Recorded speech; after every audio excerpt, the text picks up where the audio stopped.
देता है। शुक्र, मैंने तुम्हें संजीवनी मंत्र दिया है, इस मंत्र को रखना और मैं तुम्हें देव तुल्य बनाता हूं, तुम ग्रहों में पूजे जाओगे। और शुक्र को भी ग्रह बना दिया, कबीर को भी ग्रह बना दिया और पूज्य बना दिया।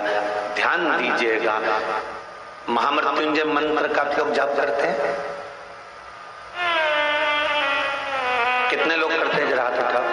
करते हैं? कभी कभी तो करते होगे, रख लीजिए।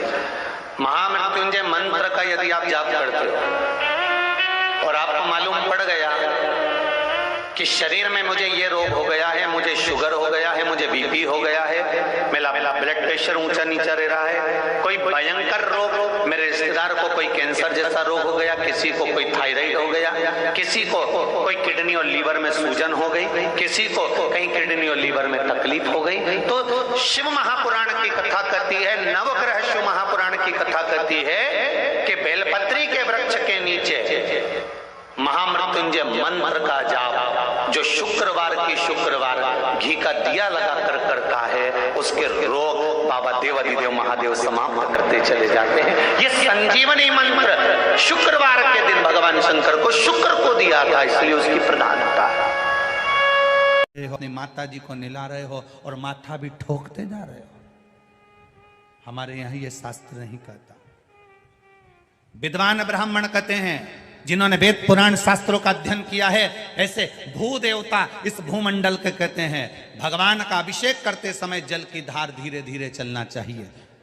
जल की धार भू देवताओं ने, ब्राह्मणों ने तो कह दी कि धीमे धीमे चलना चाहिए। अब कोई इनसे भिड़ जाए और कह दे साहब कि तुम लिखा हुआ बताओ कि जल की धार महादेव को धीमे धीमे चढ़ना चाहिए, उसका प्रमाण क्या है? तो ब्रह्म विवर्त पुराण में कहा, तुम रुका जी धीरे धीरे जल चढ़ा रहे थे, आराम से जल समर्पित कर रहे थे। ब्रह्मा विष्णु आदि कादिक सब ने जब तुम रुका जी उठे, उठते से उनसे पूछा तुम ये क्या कर रहे हो? जल तो जल्दी भी चढ़ा सकते हो, फिर तुमने धीरे धीरे क्यों चढ़ाया? तो कहा, मेरे जल को धीरे चढ़ाने का एक कारण है, ये जल शिवजी का चढ़ा हुआ जब पृथ्वी पर जाता है तो पृथ्वी इसको ग्रहण करते हुए अपने आनंद सुख को पाती है और शीतलता प्राप्त करती है, जिससे जनमानस का कल्याण करती है।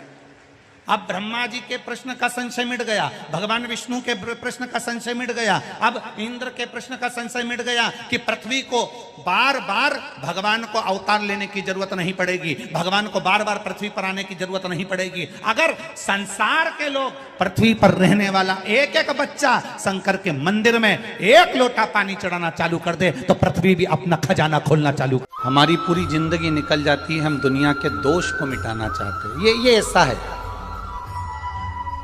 ये ऐसा है। हमारी पूरी जिंदगी निकल गई, हमने दुनिया के दोष को मिटाते मिटाते और दुनिया के दोष को देखते देखते।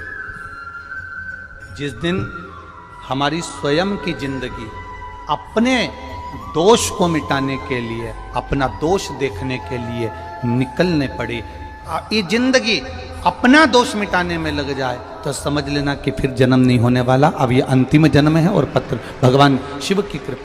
कभी शिव मंदिर में जल चढ़ाने का मौका मिले और आप शंकर जी के मंदिर में जल चढ़ाने के लिए जाएं तो केवल जल चढ़ाकर वापस मत आना, केवल बेलपत्र चढ़ाकर वापस ना आना, दिया लगाकर वापस ना आना। आते आते बाबा भोलेनाथ जी से ये भी पूछ कर आना, बाबा आप मंदिर में बैठे रहते हो, बहुत दिन हो गए आपको बैठे बैठे, चलो आज मैं आपको मेरे साथ लेकर चलती हूँ और मेरे घर तक लेकर चलती हूँ। श्री शिवाय नमस्तुभ्यम। हम मंदिर में दीप क्यों लगाते हैं? दिया लगाने का कारण क्या होता है? दिया लगाने का केवल एक कारण होता है, हम भगवान के मंदिर में प्रकाश करने के लिए दिया नहीं लगाते, हम भगवान के मंदिर में उजाला करने के लिए दिया नहीं लगाते। शिव महापुराण, पद्म पुराण